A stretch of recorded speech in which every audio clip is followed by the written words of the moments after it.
এক কথায় আওলাদের রসুল কারা? সৈয়দ জাদারা। কারা? জোরে বলেন, জোরে বলেন। সৈয়দ জাদারা।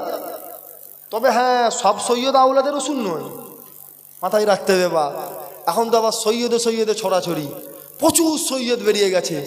সব সৈয়দ নয়। সাদরানামা দেখবেন, কেন আমার সাদরানামাও ডুপ্লিকেট হচ্ছে। এখন কি দেখবেন বলেন না। হ্যাঁ, আহমদুল্লাহ হুজুরকে চিনেন আপনারা? পিয়ারডাঙ্গা দরবার শরীফ চিনেন? কারা কারা চিনেন হাত তুলেন তো দেখি। আহমদুল্লাহ হুজুরকে চিনেন তো? আহমদুল্লাহ হুজুর সৈয়দ ছিলেন। আহমদুল্লাহ হুজুর সৈয়দ ছিলেন, কিন্তু হুজুর নিজের নামের আগে সৈয়দ লিখতেন না। কেন লিখতেন না? যদি সৈয়দ জাদা না হয় আল্লাহ গুনাহ দেবে, আল্লাহ পাক মাফ করবে না। এই জন্য হুজুর ভয়েতে লিখতেন না। একটু সাউন্ডটা ই করেন না, আবার যেন ডিস্টার্ব হয়ে গেল। অমনি মাইকটা সমস্যা, শুনছেন আপনারা? হুজুর ওই জন্য লিখতেন না। একদিন ঘুমিয়ে আছে আহমদুল্লাহ হুজুর, স্বপ্নে স্বপ্নে আমার রসুলুল্লাহর সাথে দিদার হয়ে যায়। জোরে বলেন না সুবহানাল্লাহ। আল্লাহ নবীকে সালাম দিতে লাগে, আসসালামু আলাইকা ইয়া রাসূলুল্লাহ হাবিবাল্লাহ হুজুর।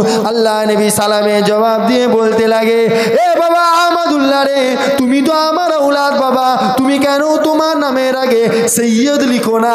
হযরত আহমদুল্লাহ হুজুর বলতে লাগে, ইয়া রাসূলুল্লাহ হাবিবাল্লাহ হুজুর, ভয়ে লিখি না হুজুর, ভয়েতে লিখি না হুজুর। যদি সৈয়দ জাদা না হয় আল্লাহ বা মাফ করবে না, আল্লাহ বা গুনাহ দেবে, আল্লাহ বা মাফ করবে না, এই ভয়েতে লিখি না।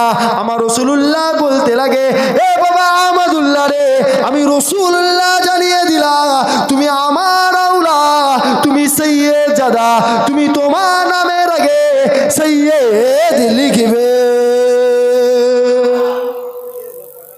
কে বলছে সৈয়দ লিখতে? কে বললো? আমার রাসূলুল্লাহ বলছে। কে বলেছে? হুজুর বলেছে সৈয়দ লিখতে, আহমদুল্লাহ হুজুর। তারপর থেকে সৈয়দ লিখতেন। কোন আহমদুল্লাহ হুজুর সম্পর্কে জানেন তো আপনারা? যাক, আমি জাস্ট আওলাদের রসুলটা বোঝানোর জন্য হুজুরের এই কথাটা বলে ফেললাম। সৈয়দ লিখতেন। এক কথায় সৈয়দ জাদারা আওলাদের রসুল। তবে আবার সব সৈয়দ আওলাদের রসুল নয়, যাচাই করতে হবে বাবা। এবার আপনি